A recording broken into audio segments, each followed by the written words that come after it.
Students कल आपका exam है basic concept and ideas in education का। तो बच्चे बहुत कह रहे थे कि मैम एक बार जो बुक के पीछे के क्वेश्चन है वो समझा दीजिए।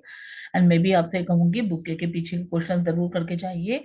एंड जो भी लाइक आप यूट्यूब पे देख रहे हैं कि यही क्वेश्चन आएंगे सबसे इंपॉर्टेंट क्वेश्चन और कुछ नहीं आएगा, उन पर बिल्कुल मत चलिए। नहीं आते हैं ऐसे क्वेश्चन, ठीक है? नहीं तो एग्जाम में एक तरीके से आपको बहुत शॉक मिलेगा, आप उन्हीं क्वेश्चंस को करके चले जाएंगे। तो पहली बार जो पेपर है जहां तक है वो 90 मार्क्स का आएगा।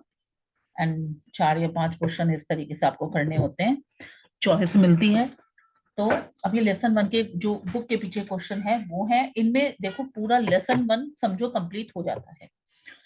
तो सबसे पहले देखो क्वेश्चन है, शिक्षा के संकुचित और व्यापक अर्थ की विस्तार से चर्चा कीजिए। इंग्लिश में भी मैं बता दूंगी तो दोनों ही मीडियम के बच्चों को फायदा हो जाएगा। तो शिक्षा के संकुचित और व्यापक अर्थ की विस्तार से चर्चा कीजिए। संकुचित मतलब नैरोअर मीनिंग, व्यापक मतलब कॉम्प्रिहेंसिव, दोनों पूछा है। तो ये पढ़ा होगा लेसन में, जब भी हम संकुचित की बात करते हैं तो हम बात करते हैं फॉर्मल एजुकेशन की। फॉर्मल एजुकेशन मतलब वो एजुकेशन जो कि हम स्कूल्स में लेते हैं। तो संकुचित अर्थ में हम यही मानते हैं कि शिक्षा वो है जो एक फॉर्मल तरीके से ली जाती है, मतलब स्कूल एंड कॉलेजेस में ही हम इसे एजुकेशन को मानते हैं। जब हम व्यापक अर्थ की बात करते हैं तब हम बात करते हैं कि शिक्षा एक प्रोसेस की बात करते हैं। शिक्षा एक प्रक्रिया है जो बचपन से लेके आप जब मरने तक चलती रहती है, और हमेशा कुछ ना कुछ आप सीखते रहते हो। एक जरूरी नहीं आप स्कूल में बैठकर सीख रहे हो, आप बहुत सारी चीजें अपने मदर फादर से सीख जाते हो, बहुत सारी चीजें आप यूट्यूब से इन सब चीज से सीख जाते हो। तो ये सब बातें आप विस्तार में बताएंगे एंड विद एग्जांपल बताएंगे। सेकंड क्वेश्चन, शिक्षा के उद्देश्य क्या है? तो ऑब्जेक्टिव्स ऑफ एजुकेशन बताने हैं कि शिक्षा के उद्देश्य क्या है, ऑब्जेक्टिव्स बताने हैं। तो बहुत सारे ऑब्जेक्टिव्स बुक में दे रखे हैं। एक बहुत अच्छा एग्जांपल है इसका ऑब्जेक्टिव्स में, पहले तो सब ले लो, डेवलपमेंट, सारे डेवलपमेंट ले लीजिए। इमोशनल डेवलपमेंट, फिजिकल डेवलपमेंट और सोशल डेवलपमेंट। ठीक है, जो भी डेवलपमेंट है वो सारे इसके उद्देश्य के अंदर आ जाएंगे। ठीक है। तो और ये सारे बुक में बहुत अच्छे से दे रखे हैं, तो मेन मेन हेडिंग्स आपको जरूर याद होने चाहिए and you should present your answer pictorially, बहुत अच्छे से आंसर प्रेजेंट कीजिए। तीसरा है, शिक्षा आजीवन चलने वाली प्रक्रिया है, उदाहरण सहित कथन की पुष्टि कीजिए। कि शिक्षा, जो कि हमने देखो व्यापक अर्थ में बात करी थी, कि शिक्षा हमेशा चलने वाली प्रक्रिया है, ये बचपन से लेके बड़े होने तक ये चलती रहती है। तो इसमें उदाहरण सहित कथन की पुष्टि कीजिए। अब देखो ये बचपन से शिक्षा हम ग्रहण करना शुरू करते हैं, बात तक चलती रहती है। क्योंकि जो शिक्षा है वो सिर्फ स्कूल में ही नहीं ली जाती। स्कूल में क्या ली जाती है? Formal education. बाकी जो हमारी नॉन फॉर्मल एजुकेशन है, हमारी इनफॉर्मल एजुकेशन है, वो हमेशा चलती रहती है। ठीक है, बहुत बार आप जा रहे होते हैं, मदर बोलती है अरे फोन अंदर जाके चलना, बाहर से बात मत करना। ठीक है, हमेशा फोन पे बात करते हुए मत चलो, ऐसे चलो, ऐसे करना है, वैसे करना चाहिए। तो ये सारी ऑल दीज इस एजुकेशन, तो इसमें आप यही बताएंगे विद एग्जाम्पल के साथ। फोर्थ क्वेश्चन, एक प्रक्रिया के रूप में शिक्षा से आप क्या समझते हैं?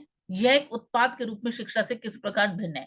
कि प्रक्रिया के रूप में शिक्षा से आप क्या समझ रहे हैं? ठीक है, मतलब प्रोसेस, शिक्षा एजुकेशन एज ए प्रोसेस बताना है। फिर उत्पाद मतलब शिक्षा एज ए प्रोडक्ट बताना है। ठीक है, और ये दोनों किस तरीके से अलग अलग है? प्रक्रिया को देखो हम ऊपर से नीचे तक हम कई बार डिस्कस कर चुके हैं। तो पहले प्रक्रिया के बात में बताएंगे, फिर शिक्षा एक उत्पाद के बारे में बताएंगे। ठीक है, लाइक जब बीए पास कर जाओगे तो वो एक, you will be BA pass product. ठीक है, यू विल, तो इस तरीके से ये एक उत्पाद के रूप में हम इसको इस तरीके से देखते हैं। फिर 5 क्या है? अच्छा, ये जो 4 क्वेश्चन है ये आपके पहले एग्जाम में क्वेश्चन आया भी हुआ है। फिर देखिए, उपयुक्त उदाहरणों के साथ शिक्षा के विभिन्न रूपों में भेद कीजिए। शिक्षा के विभिन्न रूपों का मतलब है डिफरेंट टाइप्स ऑफ एजुकेशन।